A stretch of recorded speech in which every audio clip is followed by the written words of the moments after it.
que a gente desenvolveu uma alergia meio que invisível a anúncio. Então, se a marca simplesmente colocasse um copy-paste de um anúncio que estava rodando em outro lugar, ela ia skipar, ela ia passar para baixo e scrollar. Marcas que não se comportarem como criadores de conteúdo, elas vão perder cada vez mais espaço para criadores de conteúdo que hoje pensam e agem como marcas. Hoje a gente vive um momento onde a linearidade do funil ela não existe mais. A gente está falando de um loop infinito, onde a gente está de fato construindo um negócio onde a gente quer ajudar as marcas a venderem mais através do entretenimento. Porque hoje, se você não é visto, você não é lembrado. E como você disse lá atrás, se você não está contando essa história, alguém vai contar por você. O conteúdo sem estratégia, ele está fadado a morrer também.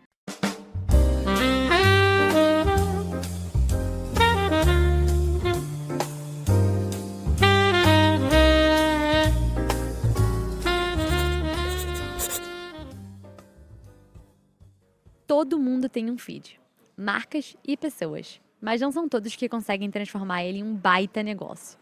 O nosso convidado de hoje é um desses caras.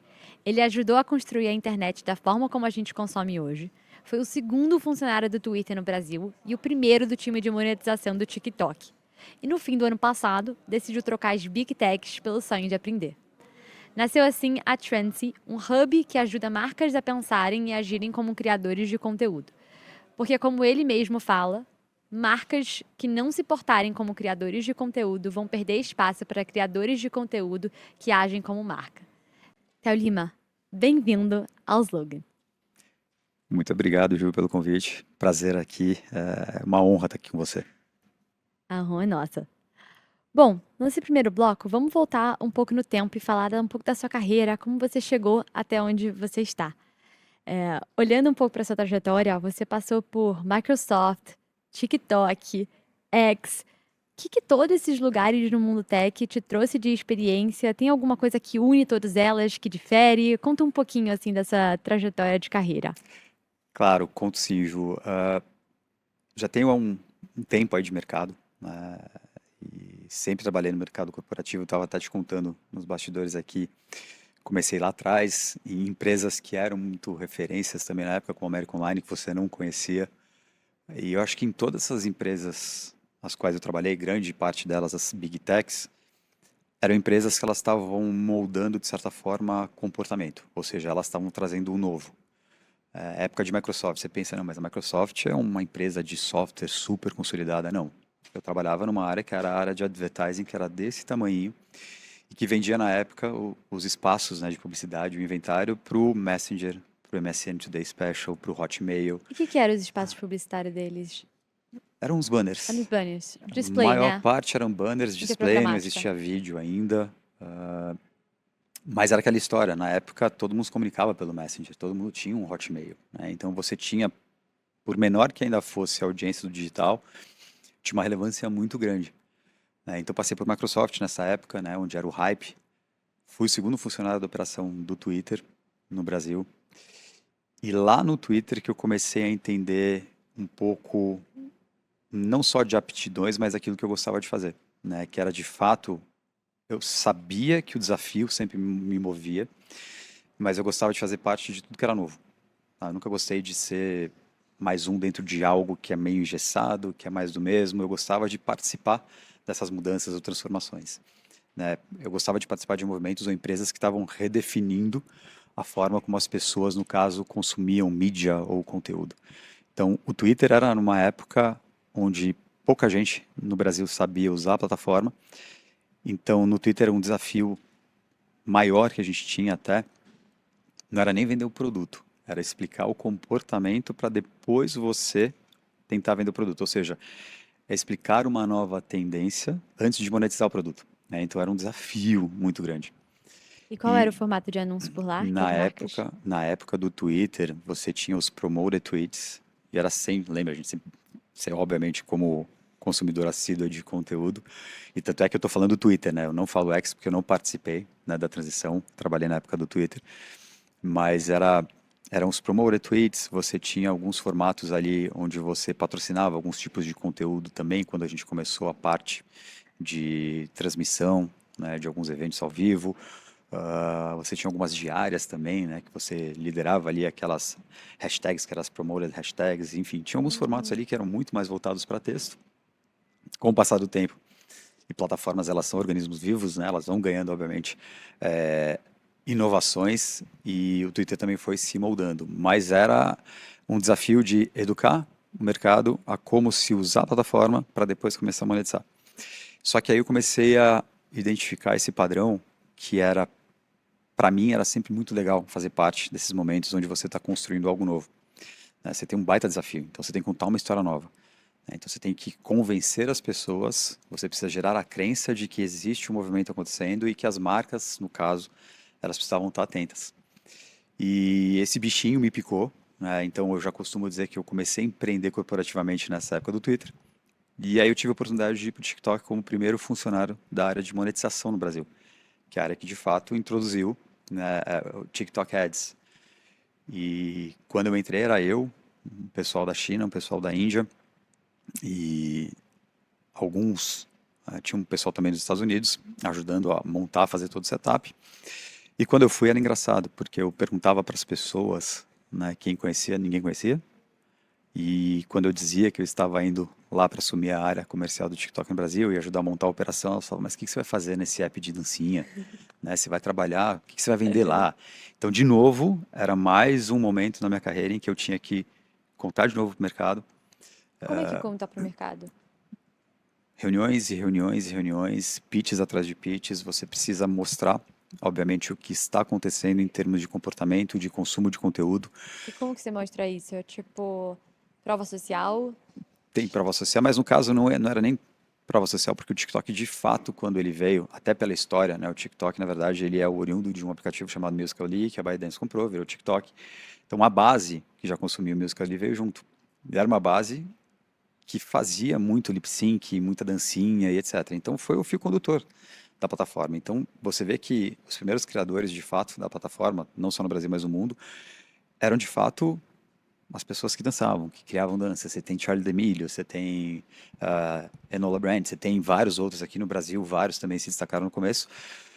Mas rapidamente as pessoas e as marcas começaram a perceber que tinha um algoritmo ali que estava moldando o comportamento de consumo e que a história de rede social ela ficava um pouco de lado, porque ali o que manda, né, desde o início é o interesse daquela pessoa. Então, se eu demonstro para a plataforma que eu tenho interesse em determinado tipo de conteúdo, ela vai alimentar o meu feed, no caso a For You, com conteúdos para que eu doe a minha atenção, né, o máximo de tempo possível.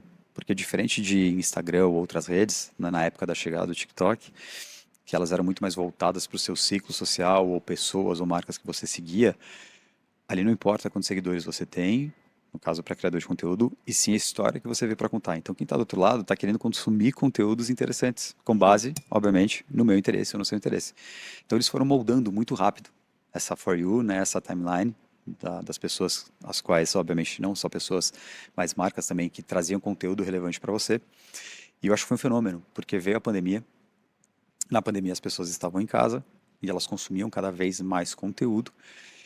E eu acho que o TikTok ele tem um papel muito bacana também em democratizar o acesso a conteúdo, porque antes você dependia de ter uma base muito grande de seguidores para que você fosse relevante dentro de uma plataforma. O TikTok não, né? Você sendo alguém relevante dentro de um nicho, se você acertava a mão dentro de um conteúdo para aquele nicho, rapidamente aquele algoritmo te ajudava e te impulsionava. Então a gente viu o nascimento de vários criadores de conteúdo. Criadores esses que mais para frente viraram marcas, e a gente vai falar muito sobre isso também hoje. Mas foi muito legal também participar disso. Então, ou seja, na época de América Online, Microsoft, Twitter e TikTok, eu acho que o fio condutor, né, o que me conduziu foi sempre esse desafio, a vontade de fazer parte de algo que era novo e que ia moldar a forma que as pessoas iam criar ou consumir conteúdo. Então, de certa forma, eu sempre estive em lugares que redefiniram, né, o mercado como um todo. Com certeza, né? Se a gente pegasse, olha e você começa lá na Microsoft, onde é que você vendia os banners ali de ads, né? Sim, Aí depois chega para Twitter e a gente fala muito sobre gerar conversas e como marcas podem, através de texto, conversar com o público final de um tom de voz mais próximo. E a gente chega no TikTok, é quase que um movimento, né? Tipo assim, primeiro quase que impor, depois começar a participar junto e agora é um terceiro momento onde é que a gente está, tipo, criando perfeito. em vez de todos os outros. Como era, tipo assim, no começo, quando você entrou e foi monetizar, né, a plataforma o TikTok, Qual eram os formatos de anúncios que eram mais comuns de ser vendidos, assim, né? Hoje em dia a gente tem até de TikTok tentando, né, fazendo SEO do formato deles. Uhum. Como que era no início, assim? E qual foi as adaptações que vocês tiveram que ter para o mercado brasileiro, dado que a gente está falando de produto que é chinês, que tem um Sim, comportamento totalmente diferente do nosso? sim. Essa pergunta é muito legal, porque lembro exatamente o que eram, né, os formatos que a gente vendia na época. Então, se tinham formatos que a gente chamava de reserva, né? Você não tinha ainda a compra através de leilão, então você comprava lá um hashtag challenge, você comprava uma diária dentro do TikTok, que era o top view, que era o formato que quando você abre o TikTok, aquele primeiro vídeo que aparece na sua tela, você tinha top feed, eram formatos que eles foram sendo moldados e melhorados ao longo do tempo, mas basicamente eram esses, né? Onde você tinha uma atenção garantida e, obviamente, quando você fala de hashtag challenge, é onde você convidava a audiência a participar de algum desafio junto com a marca. Mas o bacana do TikTok nesse começo é que a compra de mídia ela vinha com uma mensagem também muito forte da plataforma que era o Don't Make Ads, Make TikToks. O que isso significava e o que isso significa ainda? Você simplesmente criar uma campanha hoje, pensando em TV, pensando em outras plataformas, outros canais, e desdobrar e jogar para o TikTok, ela não vai funcionar. Porque lembra que quem está lá está para consumir conteúdo, está para se entreter. A gente, como brasileiro, a gente tem um dedo nervoso. A gente quer passar tudo aquilo que não é interessante para baixo. Então a gente scrolla muito rápido. Né? A gente brinca que é a síndrome do dedo nervoso. Então eu até brinco que a gente desenvolveu uma alergia meio que invisível a anúncio. Então, se a marca simplesmente colocasse um copy-paste de um anúncio que estava rodando em outro lugar, ela ia skipar, ela ia passar para baixo, ia scrollar, e você ia perder o que mais tem de precioso nas plataformas, que é a atenção, né, dos usuários. Então, a gente tinha que doutrinar e educar o mercado que não adianta nada você só criar criativo, ou seja, peça publicitária, você precisa criar relevância. Você constrói isso através de conteúdos. Né? Então, a marca ela precisava entender que quanto mais autêntica ou mais genuína ela fosse, e isso obviamente ainda é um discurso da plataforma, melhor para você estreitar esse relacionamento ou diálogo que você tem com as suas comunidades. Então, é muito legal ver a evolução, e aí obviamente as outras plataformas elas pegam carona nisso também, da gente sair de um momento onde você vendia um inventário onde você via criativo rodando, para você ver hoje já conteúdos onde a marca ela aparece. Ainda entendo eu longe de ser o que eu entendo, acredito que você entende como um conteúdo relevante de marca, mas aos poucos as marcas vão criando um pouco mais de coragem, vão ousando um pouco mais para entender que para gerar essa conexão elas precisam de fato ter um conteúdo ali que converse com o que a comunidade quer escutar e não somente colocar um criativo, porque senão é muito fácil de eu passar para baixo. Então você tinha, obviamente, o inventário, você tinha esses formatos, mas você tinha que ter um discurso muito claro de que se você somente replicar aquilo que vem sendo trabalhado ou produzido para outros canais, você não vai ter sucesso dentro da plataforma. Perfeito. Em relação à adaptação do produto para conseguir entrar no mercado brasileiro? Você fez essa pergunta, eu acabei não te respondendo. O brasileiro, ele é muito apaixonado por conteúdo, por criar conteúdo, por consumir conteúdo. A gente vê isso pelos dados, né? O tempo que o brasileiro passa hoje frente às telas é absurdo. TikTok, se não me engano, tem uma média aí de quase 2 horas por dia de consumo da plataforma. Então, eu acho que o brasileiro ele aceitou e se adaptou muito rápido, né? Então, de dancinha, isso começou a virar conteúdos do dia a dia, conteúdos de receita, conteúdos de viagens, conteúdos de finanças. Então, todo mundo começou a entender que existia espaço para essa criação.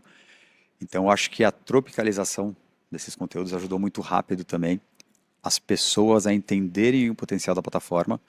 E, obviamente, você tem o estigma da plataforma de dancinha, e isso você vai ver qualquer sátira, qualquer pessoa que menciona vai brincar até hoje com isso, porque, de novo, isso vem junto, foi o rótulo que foi dado para a plataforma. Mas, sem dúvida nenhuma, assim como o Instagram, assim como o YouTube, assim como o Kawaii, o TikTok, obviamente, ele tem comunidades e audiências que estão lá por algo, né? Estão lá por um propósito. No caso aqui é para consumir conteúdo. Então, eu acho que os brasileiros, eles têm essa fama de consumir conteúdo, de criar conteúdo, de passar muito tempo frente à tela. Até por isso, o Brasil sempre foi escolhido como um dos mercados teste ou mercados piloto para teste de novas plataformas. Lembram, né? Um pouco mais atrás, Orkut foi assim, o Kawaii é assim, o próprio TikTok. O Brasil foi um dos primeiros mercados fora a China, junto com os Estados Unidos. Então, tem um potencial gigante, né, para se testar coisas no Brasil, porque o brasileiro ele gosta, Ele se adapta muito rápido, né? Ele consome muito rápido, ele passa muito tempo, ele doa muito da atenção dele para as plataformas. Então a gente vê que essa evolução, ela veio. Na época de Twitter é muito legal porque você trouxe um ponto que para mim faz todo sentido. O Twitter, na época que eu trabalhei, lá era a grande referência das tendências. Então tinha Uhum. muita conversa que nascia no Twitter e ia para fora.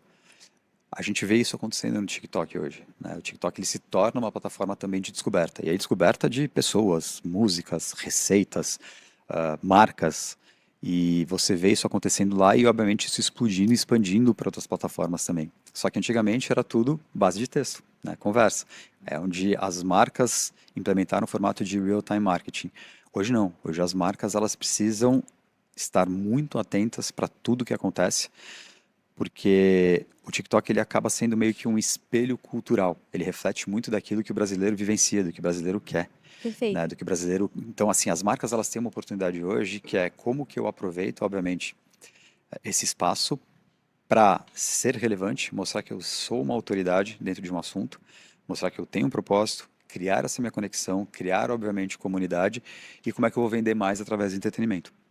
Perfeito. E aí a gente chega em um ponto que acho que a gente estava falando, né? Antigamente, o seu papel como marqueteiro era colocar uma campanha na televisão e aí se você trazia uma informação para o cara que estava te assistindo. Quando a gente chega ali na fase do Twitter, era mais tipo assim, deixa eu comentar sobre o que está acontecendo aqui, eu como marca, Sim. né? E aí no TikTok a gente chega quase no momento onde o consumidor ele determina quase às vezes a história que aquela marca vai contar, né? E aí por um lado eu vejo uma oportunidade porque você gera você pega muita conversa e com tudo você pode criar uma marca muito mais humanizada, próxima, enfim, que vai chegar com a hipersonalização Uhum, uhum, até as pessoas. Mas por outro lado também tem o desafio das pessoas não ditarem o rumo da sua marca, né? Como que hoje em sim. dia marcas podem ter um ecossistema de afiliados e de Uhum. user-generated content que, produzem conteúdo para elas, fortificam como marca, trazem aí personalização e a identificação, mas ao mesmo tempo sem perder sua identidade e narrativa de marca, que é o que pode acontecer quando você abre para todo mundo falar sobre ela. Essa leitura é muito legal, Ju, e eu concordo 100%, tá, com essa preocupação. Ela é real, porque, de novo, você tem lá um universo onde as pessoas elas querem aparecer, né, e elas querem, obviamente, hoje trabalhar e muitas vezes o conteúdo tem sempre uma marca como protagonista de uma história. Se a marca não toma a frente disso, se a marca não lidera essas conversas, o que eu quero dizer com isso? Eu costumava dizer, na minha época de TikTok, né, inclusive em palestras que eu fazia, que marcas que não se comportarem como criadores de conteúdo, elas vão perder cada vez mais espaço para criadores de conteúdo que hoje pensam e agem como marcas. Pega o universo de beleza, por exemplo. A maioria das marcas hoje, ou se você pegar no mercado brasileiro, das 10 ou 15 marcas que mais faturaram nos últimos 2 anos, quase metade delas são marcas de criadoras de conteúdo, né? Na sua essência. Por quê? Porque criadores de conteúdo, eles entendem de fato como construir uma comunidade, como ser dominante e autoridade dentro de um nicho. Então, eles, obviamente, estão na linha de frente, eles conseguem controlar a narrativa. As marcas, enquanto elas olharem para as plataformas como mais um canal de mídia, elas vão deixar espaço para que pessoas contem essa história, que é exatamente o que você colocou agora.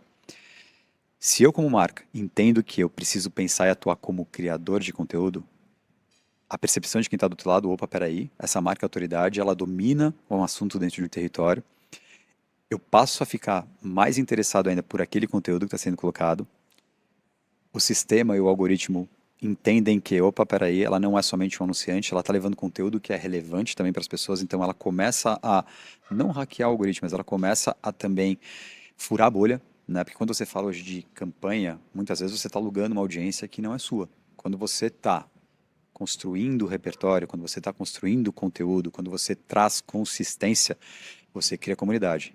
E a diferença para uma campanha, né, para uma construção de comunidade, é que ali a gente está falando de uma audiência alugada, que é uma audiência proprietária. Isso tudo é ativo cultural. Esses ativos culturais, eles são perenes. Eles permeiam, né, e eles vão permanecer com dados com audiência relevante e etc. Então, as marcas, elas precisam entender que elas precisam ser protagonistas das histórias. O criador de conteúdo, ele é muito importante, porque muitas vezes a marca, ela não sabia como se portar, como levar o tom de voz adequado à mensagem, Porque, de novo, eu preciso ser nativo, eu preciso ser autêntica. Tá, mas como eu faço isso? Ah, o criador já sabe fazer isso. Ele já construiu essa autoridade, ele já construiu comunidade, ele já tem credibilidade. Ah, então eu vou contratar criadores de conteúdo para serem porta-vozes da minha marca. Só que aí o criador, ele é o protagonista e as marcas são, obviamente, coadjuvantes. O mundo hoje, ele tem que ser um pouco híbrido. Os criadores, eles vão continuar fazendo parte, tanto é que criadores, eles acabam virando marca, só que as marcas também precisam atuar e pensar como criadores de conteúdo. Como você disse, elas precisam controlar a narrativa, elas precisam ser percebidas não só como anunciantes, mas também como criadoras de conteúdo, como protagonistas, porque isso é o que vai, de fato, ser relevante culturalmente. Perfeito. Tem um exemplo que eu não sei se vai ficar fácil também para você entender e aterrissar, porque você começa também essa pergunta falando de antigamente, eu como profissional de marketing, alguém como profissional de marketing, tinha lá um planejamento de mídia, escolhia os canais e colocava lá um filme na TV, um outdoor, revista, digital. E aí você tinha toda essa estratégia sendo moldada ou desenhada com base em qual KPI, em que momento do funil eu quero trabalhar. Hoje a gente vive um momento onde a linearidade do funil ela não existe mais. A gente está falando de um looping infinito onde o conteúdo ele é rei e ele vai dominar cada uma dessas etapas, tá? Quando a gente pensa numa janela ou numa jornada de consumo. O que eu quero dizer com isso? Você vai hoje para um TikTok ou para um Instagram da vida, ou até mesmo no YouTube. Você está navegando, muito do conteúdo que aparece na sua For You, na sua timeline, é conteúdo com base no seu interesse. De repente você viu uma marca que você não conhecia, porque algum criador falou sobre, né? Ou uma marca falou sobre, opa, esse é conteúdo do meu interesse, que legal, vou pesquisar mais informações sobre essa marca, né, ou sobre esse produto. E aí você começa a buscar reviews de outras pessoas, de outros criadores, falando sobre aquele produto, sobre aquele serviço, enfim. Para começar, o quê? A te encorajar a, será que eu quero? Né? É aquela história, né? Eu não tinha o interesse, mas... eu não tinha uma necessidade, mas o meu interesse para aquele conteúdo me despertou uma necessidade, talvez, de compra. E aí você vai e fala, beleza, vou comprar esse produto. Quando você compra, o que antigamente seria o final da jornada, ele muitas vezes passa a ser o início da jornada. Por quê? Porque depois que eu fiz o review, é que eu observei os reviews, eu comprei, eu, como usuário, quero fazer parte da comunidade. Então, muitas vezes eu vou fazer o quê? O unboxing daquele produto. Eu vou filmar aquele produto, mostrando no dia a dia. Vou dizer se eu gostei ou se eu não gostei. Eu quero fazer parte da comunidade, né? Então, é aí onde entra essa era da participação, onde o usuário do outro lado também quer ser atuante. Então, ele também está contando essa história, né? E aí a marca tem o papel de entender que, opa, peraí, aqui já não é mais o final da jornada e passa a ser o início. Como é que a marca entra nesse loop? Tenho certeza que ela está sendo, obviamente, uma ouvinte ativa das necessidades das comunidades ou da sua comunidade para transformar isso tudo em conteúdo, né? Ou até mesmo em propriedades intelectuais, porque ela tem esses ativos culturais na mão. O que ela pode derivar disso, né? Então, as marcas que também não estiverem atentas ao que hoje é colocado na mesa pelas suas audiências, pelas suas comunidades, ela está perdendo uma oportunidade gigantesca de gerar novas linhas de receita ou até mesmo de gerar mais sellout lá na frente. Perfeito. A gente sempre falou como marca que a gente quer estar próxima do consumidor, né? E acho que Sim. hoje em dia, mais do que nunca, a tecnologia democratizou essa possibilidade de estar próximo, onde é que a marca, onde é que o consumidor quer fazer parte daquela marca no formato de comunidade, né? Olhando para o que você falou, a gente vê muito um comportamento que mudou, né, de consumo de conteúdo, muito também a partir de tecnologia, que levou a um cenário onde a gente tem como destaque a produção de conteúdo, porque cada vez mais as pessoas têm ali o empoderamento que talvez antigamente elas não tinham, mais poder de barganha, digamos Uhum, assim, uhum. em cima das marcas. Então, consequentemente, a galera quer trazer ela mais para dentro, para ela exercer esse poder de barganha ali mesmo dentro do ecossistema.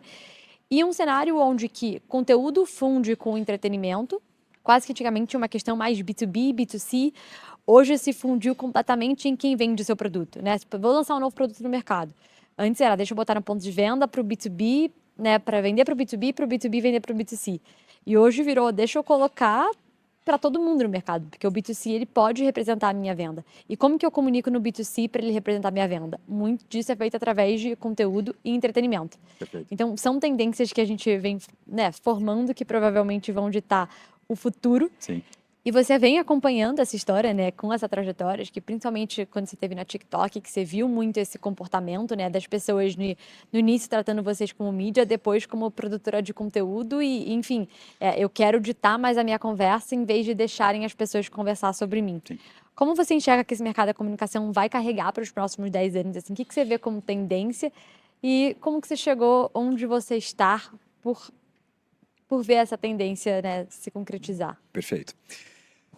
Eu vou começar dizendo como nasce a Trendsy, tá? Porque eu acho que com base nisso eu consigo responder a sua pergunta. A Trendsy, ela nasce justamente de uma inquietação que eu tinha de ver justamente a oportunidade que essas marcas tinham de levar conteúdo relevante, mas ainda trabalhavam a plataforma e as plataformas como um todo ainda como canal de mídia.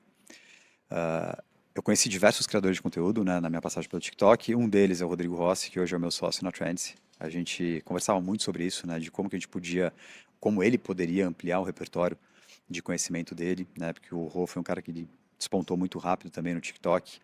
Ele tinha um formato, uma linguagem e uma estética muito peculiares e particulares ali, que fizeram com que ele explodisse no TikTok. E eu sabia que existia essa dor em comum nas marcas, que é, tá, eu entendi que conteúdo é o nome do jogo. Como é que eu construo uma estratégia relevante ao always on para de novo ser dona da minha narrativa e ter, obviamente, o suporte dos criadores aqui fomentando tudo aquilo que eu estou construindo. Então a gente vê que do tempo que a gente está conversando agora, a gente fez uma linha do tempo aqui, quanta coisa mudou, né? Na época de American Online, Microsoft, de Twitter, depois Instagram, YouTube, TikTok. Agora você tem a chegada, não é a chegada, né? Você tem a evolução para essas plataformas também, onde elas oferecem a possibilidade de compra.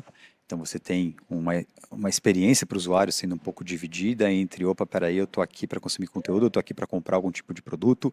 Você tem inteligência artificial no meio disso tudo, onde você já não sabe mais o que é de verdade e o que não é, e inteligência artificial, inclusive, sendo responsável por muito dos conteúdos hoje para venda de produto direto. Então, assim, não vou dizer que é uma bagunça, né? Mas é uma bagunça de certa forma organizada e que as marcas precisam de fato acompanhar, né? Se ela não tiver o dedo no pulso e de novo voltar a entender e escutar o que que a sua audiência está pedindo, né? Quais são as oportunidades que você tem ali, não só de conteúdo, mas obviamente de estreitar essa relação com eles. Como você domina a sua narrativa, você pode cair ali numa zona onde você se perde um pouco também como marca, onde você vai ter pessoas que não necessariamente são a sua audiência tentando vender a sua marca. Isso pode não conversar muito com o seu público, a sua audiência, porque, de novo, você não é a dona dessa narrativa. Eu vejo isso tudo como um ponto de inflexão até onde não só nós profissionais aqui que trabalhamos e atuamos com isso, mas principalmente marcas anunciantes, agências de publicidade, tem que olhar com muito carinho para tudo que está acontecendo e, opa, peraí, talvez eu tenha que dar os dois passinhos para trás e vamos começar uma construção de novo aqui dessa minha história, dessa minha marca, né? Que história eu quero contar? Para quem eu quero contar? Qual formato eu quero levar?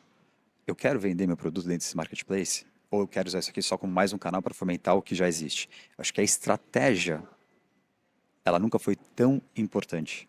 O conteúdo, para mim, ele é core, ele é relevante em todos os aspectos, mas conteúdo sem estratégia, ele está fadado a morrer também, né? Então, a estratégia, ela é hoje quem vai definir o sucesso de uma marca ou de um criador.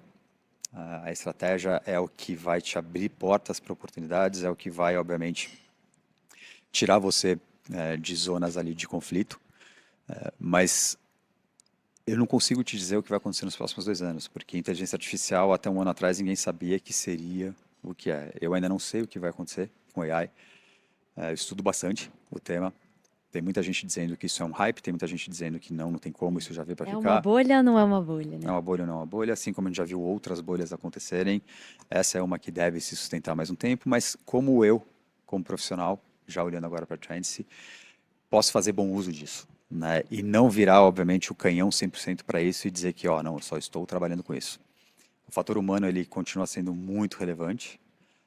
Então, a Trendse hoje, ela nasce, né, dado esse contexto, para ajudar as marcas a estreitarem esse diálogo, a estreitarem essa relação com as comunidades, porque o nosso foco é transformar marcas em criadoras de conteúdo. A partir do momento que você faz isso, a marca passa a ser protagonista, ela passa a ser vista como autoridade, ela obviamente está numa construção onde o objetivo aqui é mover sellout. A gente está de fato construindo um negócio onde a gente quer ajudar as marcas a venderem mais através do entretenimento. Perfeito. Então, um ano atrás estava no TikTok, ajudando a plataforma a monetizar conteúdos, né? E aí se enxergou a dor que hoje em dia muitas marcas querem criar suas próprias conversas e não só pular nas demais. Isso é importante também, né? Mas tomar um pouco Sim. do controle da narrativa. E isso muito hoje em dia pode ser feito através de conteúdos próprios, editoriais, né? Muita gente está acostumada a qual território de comunicação a marca trabalha, como que ela pode desdobrar isso. E pouco era se considerado conteúdo no passado, e hoje em dia ele virou uma linha editorial muito relevante nesse sentido. Explicando então um pouco a Trends pra galera, ela, vê se eu entendi, tá?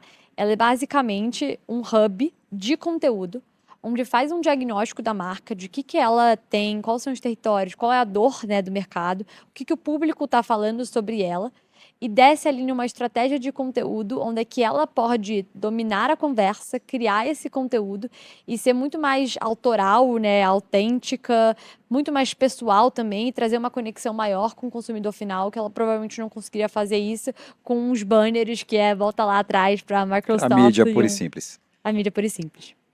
Acho que as marcas estão começando a entender isso, né? A relevância do conteúdo, né? O protagonismo que ele tem numa estratégia de marca. E muito se questiona, e acho que está atrelado com o que você falou, sobre o funil mudar. E quando o funil muda, as métricas mudam. Uhum. E acho que é isso que a gente vem acompanhando hoje em dia, né? As marcas muitas vezes vão com a estratégia de quer awareness, quer a consideração, quer a conversão, mas não é bem assim hoje em dia que o funil tem funcionado. Sim. Como que se metrifica conteúdo? Como dizer, putz, eu fiz algo legal, acho que pegou, a galera tá falando, é só quando o conteúdo viraliza? Ou a gente não pode tratar um conteúdo como branding e performance separadamente, e não é só porque ele viralizou que ele trouxe bons resultados? Tá, vamos lá, vou por partes, tá? Então, a Trends, ela justamente nasce, você trouxe já uma definição muito boa, eu acho que simplista também para quem está acompanhando, que é um hub de criação e produção de conteúdo que foca em transformar marcas em criadoras de conteúdo, visando justamente isso, né? Estreitar o diálogo com as suas comunidades. O que isso quer dizer? A gente pega exatamente uma dor, um desafio de negócio, a gente faz todo um diagnóstico, a gente pega todos os dados desse diagnóstico, a gente transforma em insight criativo, a gente desenha toda a estratégia dessa marca para que essa marca seja vista como autoridade dentro dos territórios que essa marca vai atuar. Em toda essa jornada, a gente tem hoje um time que ele vende plataforma, ou trabalhou em plataforma, ou é criador de conteúdo das plataformas, para a gente ter certeza que o conteúdo final que a gente vai entregar, ele tem a cara de conteúdo e não cara de anúncio. Só para ficar claro, o que eu estou dizendo aqui, até mesmo toda a minha defesa, não é para dizer que os anúncios eles morreram. Muito pelo contrário. É o formato ou o tipo de criativo que você precisa trabalhar como marca, porque muito do conteúdo, ou muito dos conteúdos que a gente trabalha hoje, são conteúdos que até a marca ganhar musculatura, até essa marca ela ser relevante, ela vai precisar impulsionar. Então, ao invés de você trabalhar dentro de uma plataforma com flights sazonais, lançamento de produto, você tem datas sazonais. Não, você tem uma estratégia recorrente, assim como um criador de conteúdo.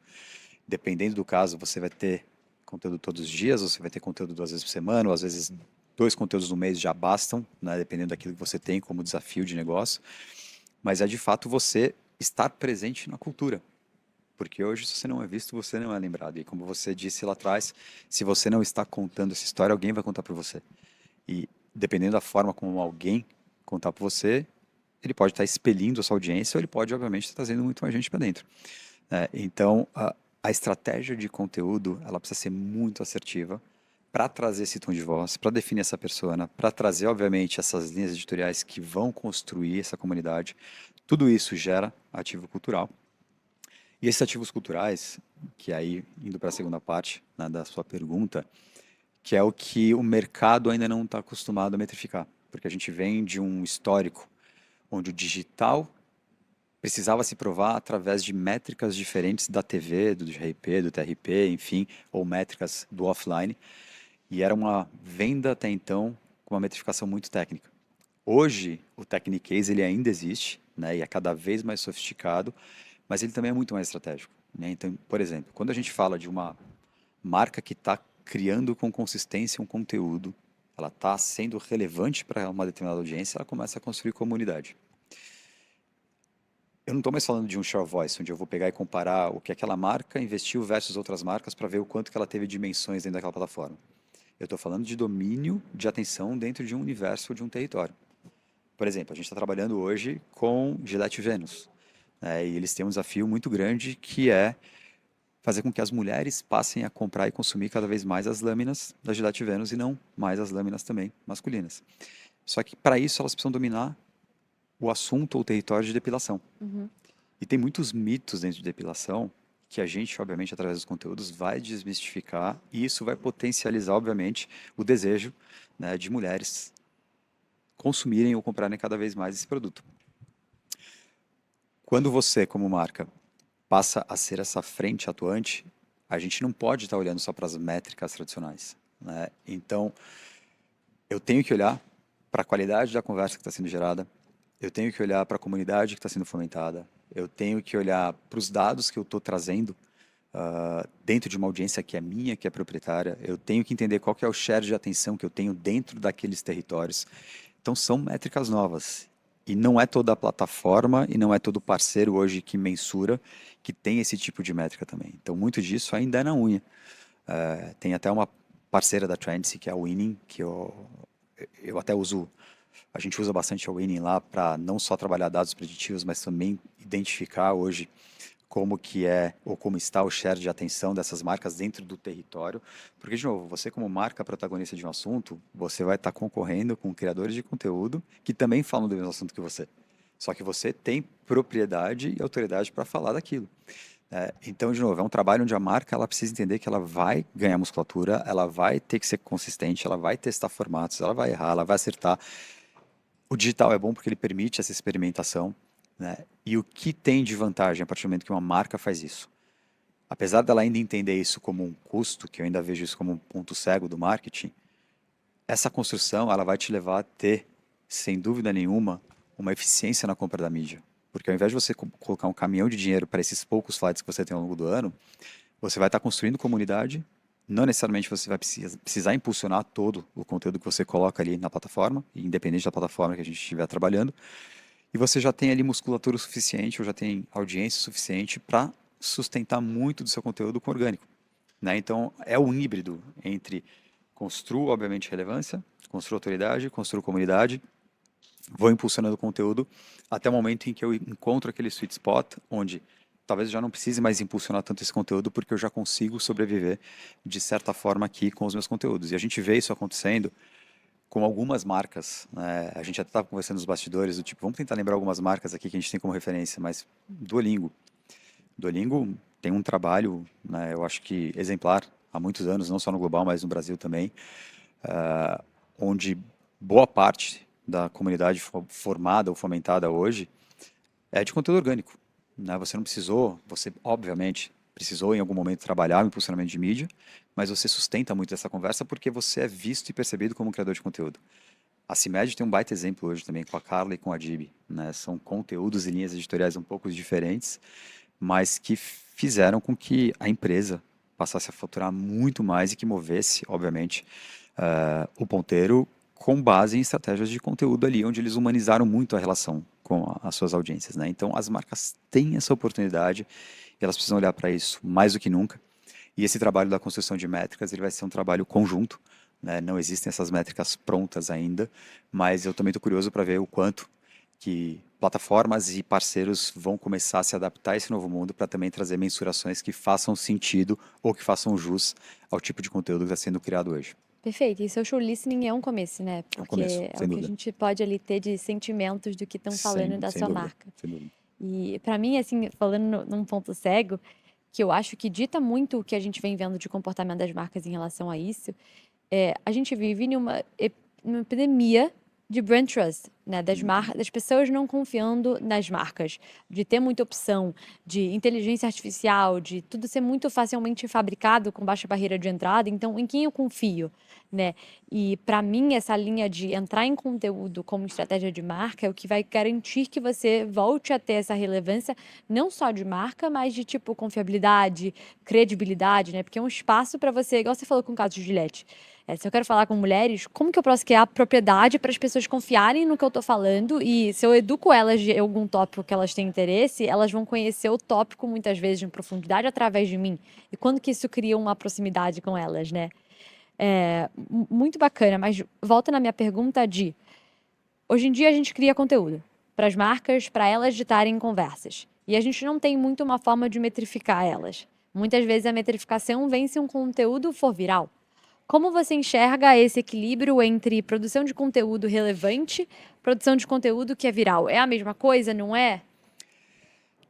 Boa pergunta, Ju. Na verdade, o viral, para mim, ele é uma consequência da verdade, seja daquela marca, ou daquele criador, ou daquele tema, né? O viral, ele não tem uma fórmula de sucesso, mas quando a gente olha muitos dos conteúdos virais, alguns realmente, a pessoa mirou aqui e acertou na lua, mas na grande maioria você tem ali contexto e timing muito bem alinhados, tá? É aquela história, né? Se eu tenho interesse em determinado assunto e ao mesmo tempo você tem aquele repertório coletivo falando sobre um determinado assunto e você, seja como criador ou marca, entra no timing certo, com o contexto certo, a chance daquele algoritmo empurrar esse conteúdo para cima é muito maior, né?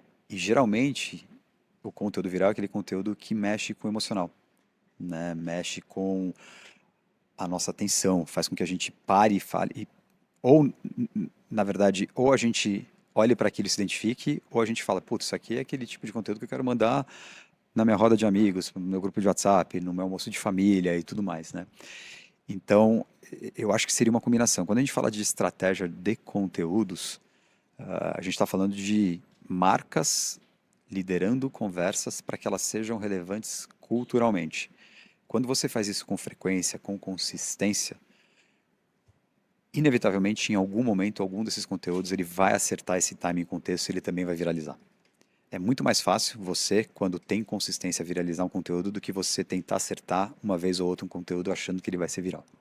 E conteúdo viral constrói marca, na sua opinião? A gente fala muito assim, aquele conteúdo que chegou naquele dia para você porque ele falava sobre a chuva que acabou de acontecer, putz, viralizou porque pegou no timing certo.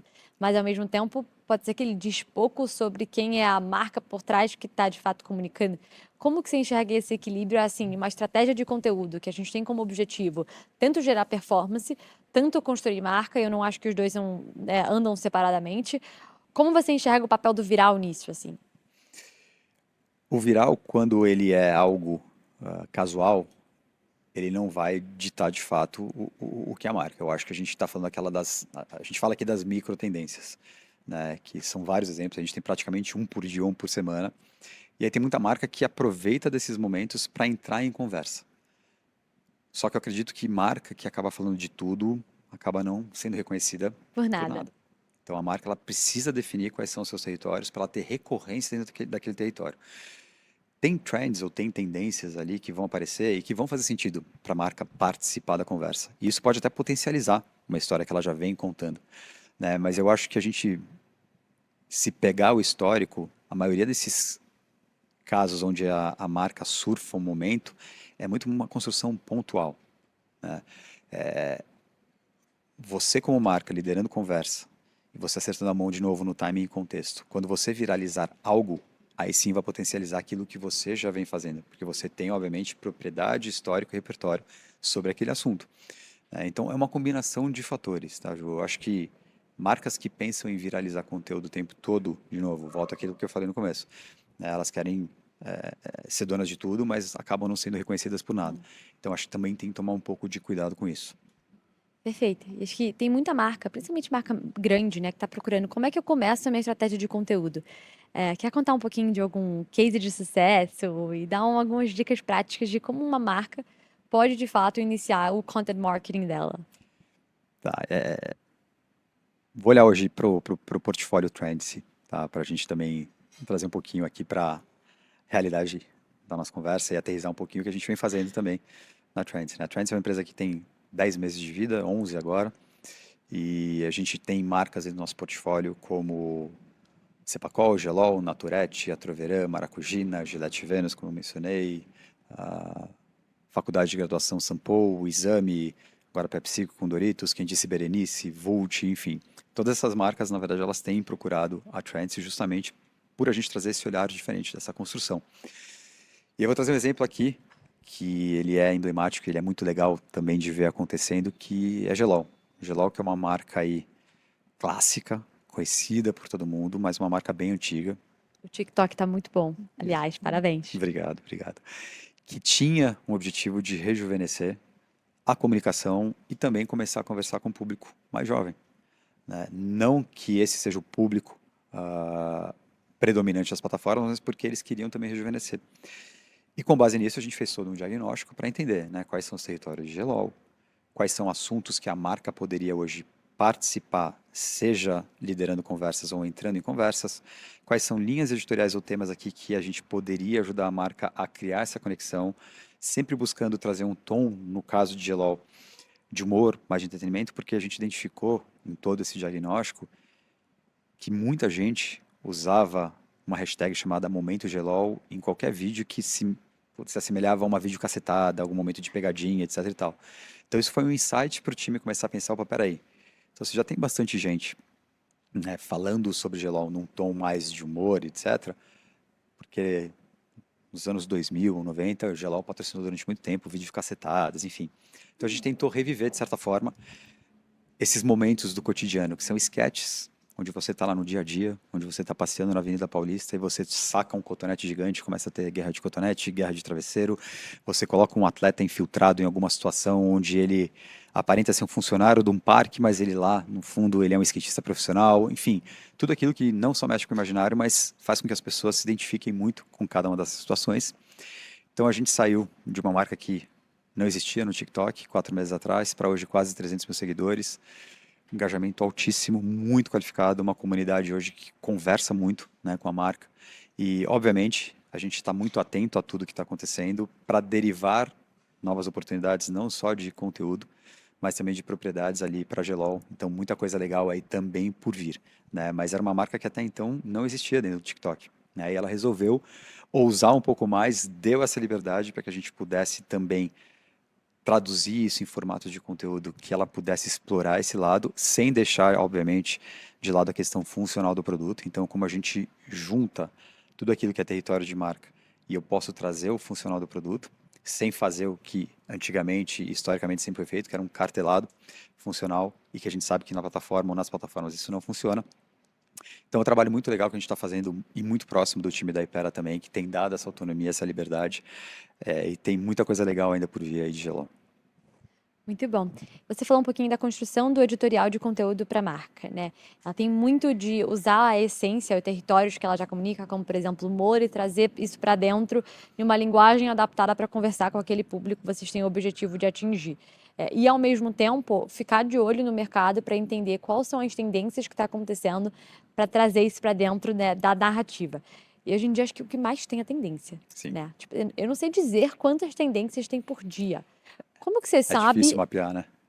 Primeiro, como que você mapeia? Uhum. E segundo, como que você sabe quais você deveria trazer para dentro e não trazer? Então, essa é uma pergunta interessante, porque, de novo, quando a gente define linhas editoriais, você está fazendo um planejamento dentro de uma volumetria de conteúdos com base naquilo que a gente identificou no momento do planejamento.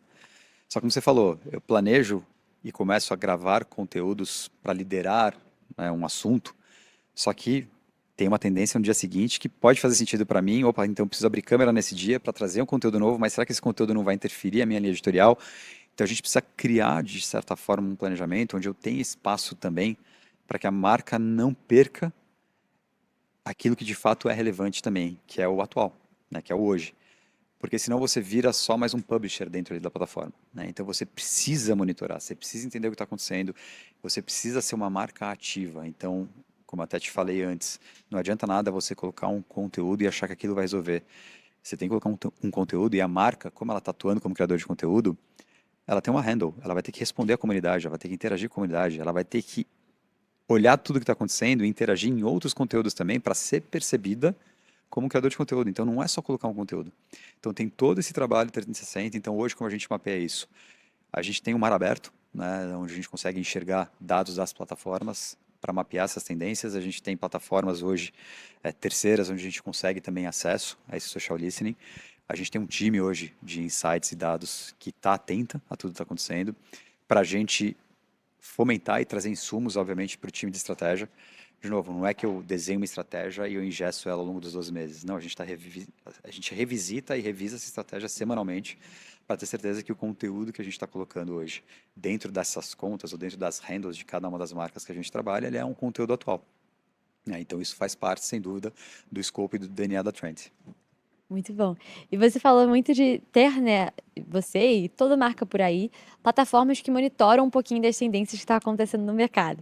E aí uma pergunta que talvez não tenha resposta, mas quem está ditando a tendência, você acha que é o consumidor e a plataforma track essas tendências, ou a plataforma dita a tendência? O quanto o algoritmo moda o consumidor e quanto o consumidor moda o Puta, algoritmo? Ju, essa pergunta ela é incrível, eu não tenho a resposta. Eu acredito muito que o que molda o algoritmo são as pessoas. Então, eu acho que as pessoas elas têm um papel fundamental obviamente, produzir e fomentar conteúdo para que o algoritmo entenda, obviamente, comportamento. Como eu disse, as plataformas, principalmente um TikTok, ele acaba sendo um espelho cultural da sociedade. Então, você como marca precisa ser relevante culturalmente também para que você seja, obviamente, vista, né, e fure suas bolhas, enfim. Então, eu acredito muito que as pessoas moldam mais o algoritmo do que o algoritmo molda as pessoas, né? Mas eu acho que a partir do momento que as pessoas moldam o algoritmo, ele vai moldar muito do que é a sua For You, do que é a sua timeline. Perfeito. A gente falou também bastante sobre relevância. Acho que todo o desafio de uma marca hoje é como que eu posso ser relevante no meio de tanta opção aí. Como que você enxerga hoje em dia essa jornada de uma marca para chegar na relevância? Ser relevante hoje não é algo simples, né? A gente vive um momento onde a atenção ela é muito fragmentada. E toda marca busca o quê? Atenção. Para ter atenção, ela precisa ser relevante. Para ser relevante, o que ela precisa fazer? O que um criador faz? O criador ele conta história. O criador ele educa, ele informa, ele escuta a comunidade, ele cria não só com base no que ele quer vender ou mostrar, mas sim com base no que a sua audiência, a sua comunidade quer escutar. Então você só vai construir conexões, né, genuínas com as suas audiências que vão virar comunidade se você de fato tiver trazendo histórias que conectem, se você estiver conversando com as suas comunidades, se você de fato estiver ali presente no dia a dia delas. Então, é muito importante esse olhar, voltando até a questão do monitoramento, né, de entender pulso de comunidade hoje, né, o que é relevante para essa comunidade. Eu estou, de fato, levando conteúdo que eles querem ouvir ou ver, ou só estou querendo empurrar produto? Porque as marcas que continuam só com o olhar de empurrar um produto ou serviço, elas cada vez mais vão virar ruído. De novo, eu tenho um celular na minha frente, eu tenho um tablet, eu estou lá no meu tempo, seja de ócio ou não, me entretendo. Eu não quero ver alguém me empurrando um produto toda hora. Eu quero, obviamente, ser imerso dentro de um universo, né, de uma marca que tenha propósito, que faça sentido para mim e que, obviamente, como consequência, eu vou acabar consumindo esse produto. Né? Então, voltando e tentando resumir, né, as marcas elas vão ser relevantes a partir do momento que elas criam histórias, que elas conectam, obviamente, com essas audiências e comunidades e quando elas passam a levar conteúdo muito mais com base no que a sua comunidade quer ouvir versus aquilo que você quer entregar como marca. Se a gente olhar para a quantidade de marcas que tem hoje em dia no mundo, a gente surta, né? E se cada uma delas forem produzir conteúdos, além das pessoas, a gente vai ter um universo gigantesco de conteúdos sendo produzidos. Como então se destacar no meio desse negócio? É ter uma comunicação de nicho, que é voltada para um público específico e trabalhar em personalização? Como é que você enxerga isso, assim, de diferenciação? Você, de novo, precisa ter muito claro quais são os seus territórios. Né? Você precisa ter muito claro o que você quer contar para essas suas audiências. Porque senão, você continuaria trabalhando com mais um canal e você usar simplesmente criação, né, de publicidade ou criativos de outras plataformas para plugar dentro de um YouTube da vida, um Instagram, um Kawaii, um TikTok.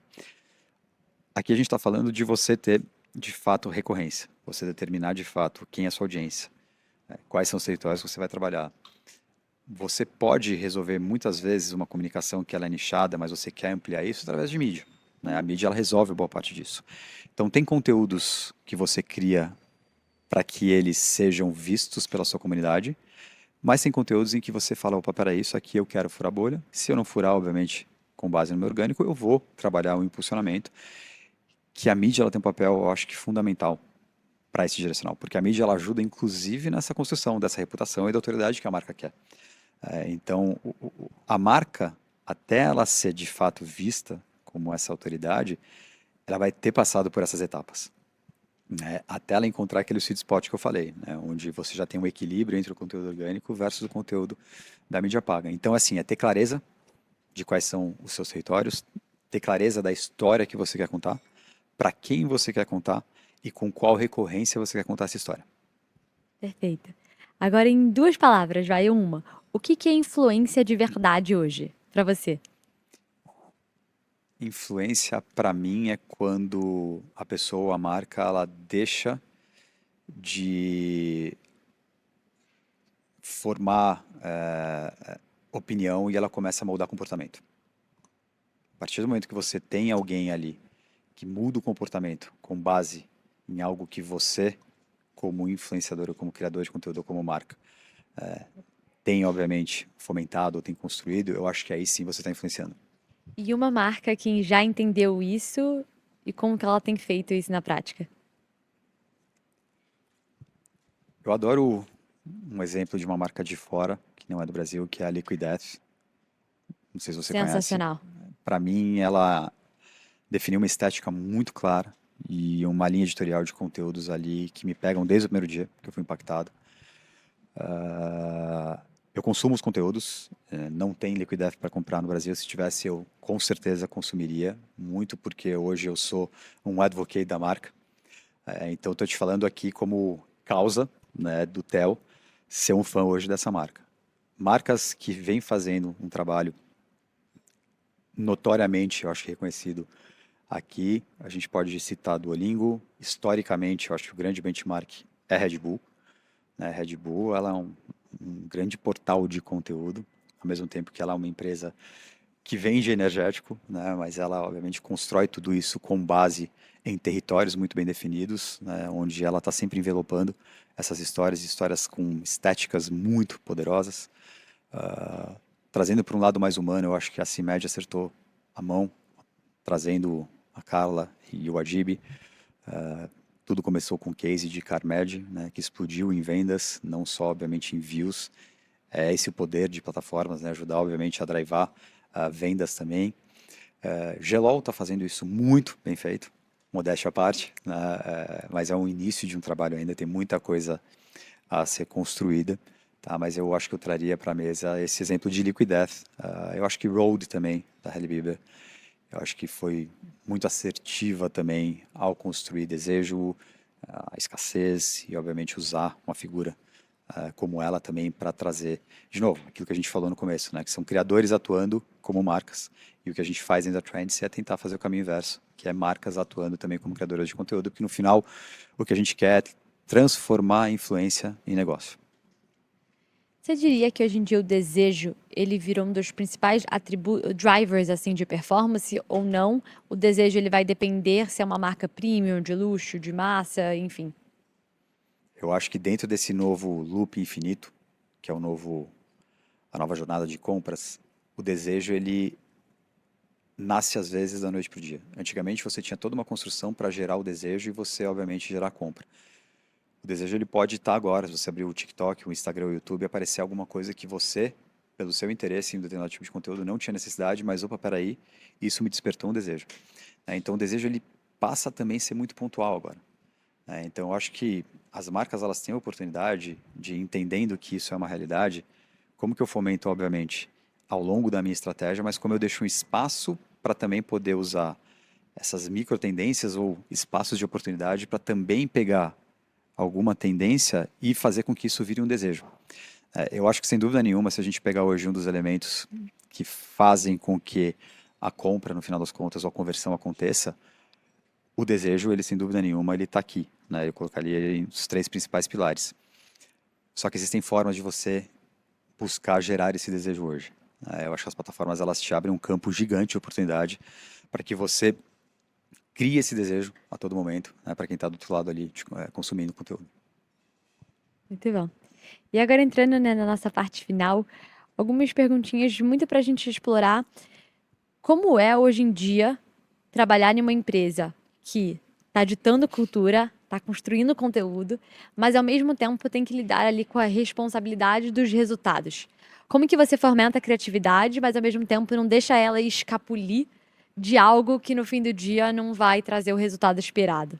Sim. Primeiro de tudo, a gente precisa manter um espaço seguro para que a criatividade ela não se perca. né? Porque, sem dúvida nenhuma, o principal pilar que diferencia as marcas que estão fazendo um bom trabalho, até mesmo os criadores que hoje são reconhecidos, é a criatividade. Se você não tiver isso no seu DNA como marca, você vai ter um processo um pouco mais moroso, talvez, para chegar onde você quer, né? Então você precisa dentro, né, do espaço onde você trabalha, e no caso a Trendsy hoje, a gente respira conteúdo, a gente respira criatividade. A gente tem, como eu te disse, a gente tem criadores de conteúdo que fazem parte da nossa estrutura hoje. Então, é como se a gente vivesse dentro de uma plataforma, só que, obviamente, uma plataforma viva, né, num escritório, onde a gente troca muito. Então, esse espaço ele tem que ser vivo, né? Ele tem que pulsar o tempo todo para que as pessoas tenham liberdade de trazer suas ideias, de poderem, obviamente, colocar em cima da mesa aquilo que vai fazer sentido ou não. A gente não gosta de ser refém de métricas. Isso pode soar um pouco estranho, porque as métricas, no final das contas, é o que ditam o sucesso. Só que são métricas que foram criadas para modelos de conteúdo ou de criativos muito antigas. Como a gente já falou aqui hoje, a gente ainda está definindo quais são as nossas North Star Metrics, assim como o mercado também está nesse novo momento, quais são essas métricas, né? Mas a gente tenta ajudar na construção até o momento do sellout, como que a gente está construindo cada uma dessas etapas aqui, desse loop infinito, né? Que é essa jornada, onde você tem a participação do consumidor, onde você tem pessoas co-criando com você, onde você com marca vai ser protagonista, onde você tem criador de conteúdo. Então eu acho que é uma junção disso tudo aqui, mas a Trend, se a gente precisa manter, a gente mantém muito vivo esse espírito da criatividade. A gente tem que ter muita clareza e coerência, né, naquilo que a gente está construindo, porque eu acho que fazer parte de uma empresa que está engatinhando ainda, né, você precisa ter muita clareza de qual é o propósito, do porquê que você está lá, né, e o que que você quer, obviamente, construir para manter todo mundo mirando para o mesmo lugar, sabe, na mesma direção. Perfeito. Bom, próxima pergunta é que a gente passa a vida inteira tentando aprender, né? O que que a gente pode tirar daqui, o que que a gente pode tirar daqui. E uma pergunta que eu gosto de fazer é o que que você acha que todo líder hoje em dia tem que desaprender? Todo líder tem que desaprender o controle, porque antigamente a liderança ela era muito a liderança ela era muito linkada a você ter o controle ou domínio de todas as informações. E até voltando, né, com o que eu acabei de falar, o mesmo espaço que existe hoje para a criatividade, o líder ele também tem que propiciar para que não necessariamente ele tenha todas as respostas, mas que as respostas apareçam justamente porque você tem um ambiente hoje onde você não precisa controlar tudo. Eu entendo que hoje um modelo de liderança ele é muito mais da curadoria do que do controle. Perfeito. Então, você entender que você não precisa estar no controle de tudo, que você tem pessoas capacitadas que vão estar te ajudando e vão estar te trazendo as respostas, dá, obviamente, muito mais liberdade, muito mais autonomia e cria esse ambiente acolhedor também para que as respostas elas apareçam. Então, eu vejo muito como o líder hoje sendo responsável em fazer com que o coletivo funcione muito mais do que o individual. Muito bom. Essa última pergunta a gente pergunta para todo mundo que vem aqui, que é no espírito do slogan. Qual é o seu slogan pessoal? Eu tenho alguns, Ju, mas eu vou Manda fazer ver. um que eu acho que tem muito a ver com o que eu enxergo hoje, né? Até mesmo dentro da Trends, que é fazer sentido para depois fazer sucesso. Então, algo ou alguém, no caso a Trends, que tem um modelo de negócio que é um pouco diferente, eu primeiro preciso provar que ele vai fazer sentido ou que ele faz sentido antes de buscar uma escala ou um sucesso lá na frente. Então, resumindo, esse slogan é fazer sentido para fazer sucesso. Muito bom. Bom, a última pergunta que a gente faz aqui sempre é deixada pelo último convidado que veio aqui. Então você responde e deixa uma para o próximo. Tá bom. Se o Google deixasse de existir amanhã, qual será a base do seu marketing? Bom, essa parece quase target para você, né? Então, eu acho que eu respondi boa parte disso daqui em toda a nossa conversa, né? Acho que o Google ele está coexistindo com várias outras plataformas há um bom tempo. Eu acho que o Google já deixou de ser um pilar que se sustenta ou que sustenta toda e qualquer estratégia de marketing. Ele é complementar. Você tem várias plataformas hoje que fazem parte de uma estratégia 360. Te mostrei mais cedo um vídeo de uma sátira brincando, onde até mesmo o ChatGPT já começa também agora fazer parte também da brincadeira, né? Como que as marcas vão usar um ChatGPT, entendendo que lá na frente pode existir também um modelo de publicidade, um SEO. Então, assim, é um mercado muito dinâmico, é um mercado muito vivo. E eu acho que, assim, se o Google um dia desaparece, já tem outras plataformas que vão tomando o espaço Qual? Por do Google. exemplo, Quando a gente fala de busca OpenAI. propriamente dita, o TikTok já se tornou uma plataforma de busca, principalmente para a geração Z, não só no Brasil, fora do Brasil. O Instagram também tem um poder muito grande, né, Me identifico. Exato. Sem dúvida também me identifico. OpenAI hoje, tenho certeza que muita gente que aprendeu a usar Me identifico. tem usado, sem dúvida nenhuma. Então, acho que hoje Google ele é só mais uma ferramenta dentro de uma estratégia, obviamente, que ela é 360 e ele é complementar. Então, eu entendo que não seria um problema tão grande sobreviver sem um desses pilares, né? No caso, sem uma dessas plataformas, que na pergunta aqui, no caso, foi o Google. O marketing de performance iria cair provavelmente, né, no TikTok e na OpenAI. Você tem tantos novos canais, né, Ju? A gente estava falando hoje do YouTube está lançando agora, tudo bem que o YouTube é a plataforma, né, Google. YouTube Shopping, você tem Kawaii Shopping, você tem o Pinterest lançando também formatos agora também de shopping, TikTok Shop bombando. Você tem OpenAI que provavelmente vai trabalhar SEO também. Você tem SEO em buscadores hoje. Você tem formatos de busca dentro de TikTok. Muito provavelmente as outras plataformas vão acompanhar também. Então é um dinamismo e são organismos vivos, né? Eu acho que a questão é simplesmente, tá, não existe mais esse canal, para onde eu adapto, para onde eu movo. Tão simples quanto. A dominância que existia, e eu acho que o porquê da pergunta está aí, ela já deixou, né, de existir até um tempo atrás, onde você tinha, sim, de fato, um duópole, um monopólio, na verdade, o duópole é quando era Facebook e Google, mas hoje você já tem isso bem mais pulverizado. Provavelmente o mesmo movimento ali que a gente viu do offline, né? Que Sim, sem antigamente dúvida. era TV e TV, e aí a gente foi diversificando os canais que a gente tinha no offline, e agora o mesmo acontece com o digital. Sem dúvida. Você tem o Digital of Home ganhando força cada vez mais, a TV tentando entender qual é o melhor modelo, né? Você tem os streamings, você tem muitas frentes, né? De novo, volta ao ponto de que hoje a sua estratégia, seja ela de conteúdo ou de mídia, ela precisa ser muito assertiva, porque atenção fragmentada, são muitos canais, são várias audiências, é você brigando por atenção com muita gente, com muita marca. Então, olhe com carinho para a sua estratégia hoje, né? Principalmente de conteúdo, porque é ela que vai ditar o sucesso da sua marca. Muito bom. Bom, Theo, muitíssimo obrigada por estar aqui. Você quer falar seu Instagram, o Instagram do Trends, para a galera acompanhar? Eu vou falar o Instagram da Trendsy, sim, é o trendsy.br. A gente tem contado um pouquinho ali do nosso dia a dia, bastidores de campanhas, de conteúdos. A gente também vai começar a trabalhar agora formatos proprietários da Trendsy. TikTok é a mesma handle, né? Enfim, sigam a Trendsy, tenho certeza que vocês vão gostar do que a gente já vem fazendo por lá. Muito obrigada. Obrigado, Ju, que agradeço.